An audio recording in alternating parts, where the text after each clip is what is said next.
আসসালামু আলাইকুম। আপনাদের সবাইকে হাফ মিনিট রেসিপির পক্ষ থেকে শুভেচ্ছা অভিনন্দন। আমার বাবলু সোনার ছাদ বাগানের এই যে চাইনিজ পেয়ারা গাছ, একটা যদি চাইনিজ পেয়ারা গাছ লাগান তাহলে আমার মনে হয় আর পেয়ারা বাজার থেকে কিনতে হবে না। আমি একটা পেয়ারা খেয়ে দেখবো, অলরেডি পেয়ারা পাকা শুরু করেছে।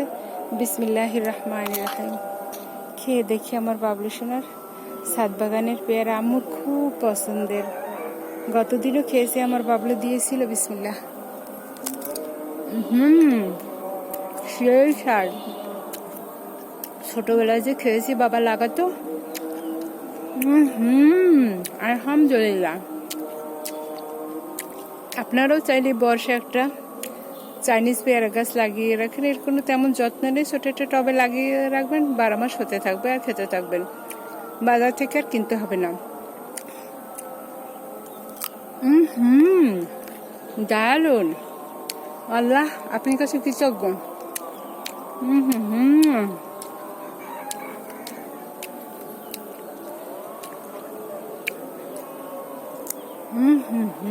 মজা। স্বামী সাজু সকাল, তোমাদের মিস করতেছি বাবারা।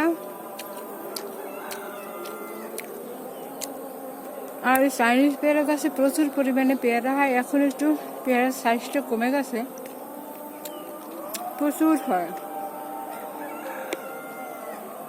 দেখেন, গোড়া থেকে হওয়া শুরু করেছে একদম মাথা পর্যন্ত। পেয়ারা এবছর একটু কম হয়েছে, কারণ আমার বাবলু সোনা রেসিডেন্সি সিজন না।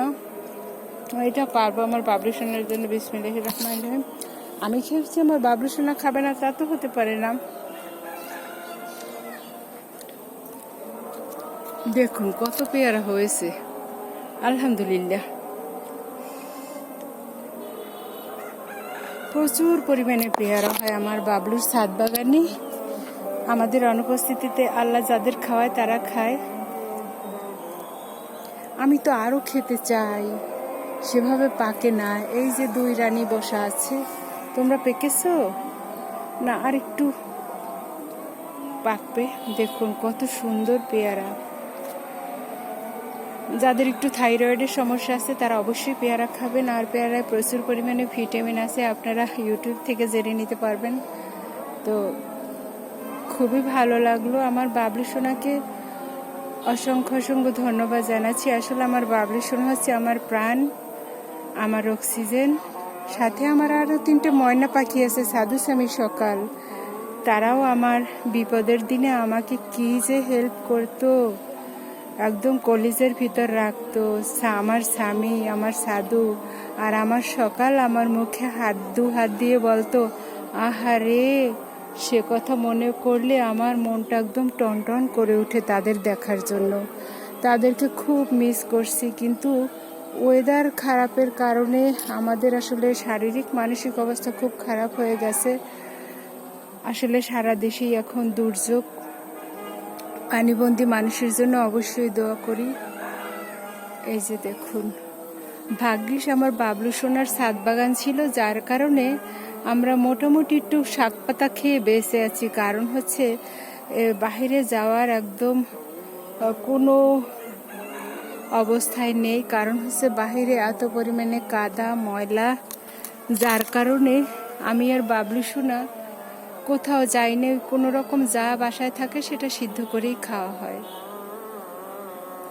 আমার কাছে ভীষণ ভালো লাগে আমার বাবলু সোনার ছাদ বাগানে প্রত্যেকটা গাছ আমার কাছে ভালো লাগে। যে বাবলু সোনার যে টব, আমি এই টবগুলি ফেলে দিতে চেয়েছিলাম ডোবায়, এখন সেই টবের ফল খেয়ে আমি সুস্থ থাকি, ভালো থাকি। আমি আসলে আমার বাবলু সোনার জন্য তেমন কিছু করতে পারি না, কিন্তু বাবলু সোনাকে আমি ভীষণ ভালোবাসি। আমার ভালোবাসার মানুষ হচ্ছে 4 জন। আমার কলিজা, আমার অক্সিজেন, আমার ময়নারা, আমার বাবলু। এদের আমি ভীষণ ভালোবাসি। কারণ হচ্ছে এদের ভালোবাসা কোথাও ভাগ হয়ে যায়নি। এদের ভালোবাসা একমাত্র এদের মধ্যেই আছে। এরাও আমাকে ভীষণ ভালোবাসে। আমার ময়না তো ফোন দিয়ে বলে তোমরা কবে আসবা, তোমরা ভাবছি তোমরা এসে সারপ্রাইজ দেবা। খুব মিস করি আমার ময়না। নতুন স্কুলে ভর্তি হয়েছে, আমার ময়নার জন্য কত খাবার রেডি করতে হবে আমাকে। আল্লাহ তুমি আমাকে সুস্থ করে দাও, আমি আমার ময়নার কাছে যাব। ময়না না, ময়নারা, আমার সাধু স্বামী সকাল, তোমাদের অনেক ভালোবাসি, অনেক মিস করি বাবারা। তোমরা ভেবো না যে আমরা এমনিতে আসতেছি না, আমাদের শারীরিক মানসিক অবস্থা বাবারা খুব খারাপ।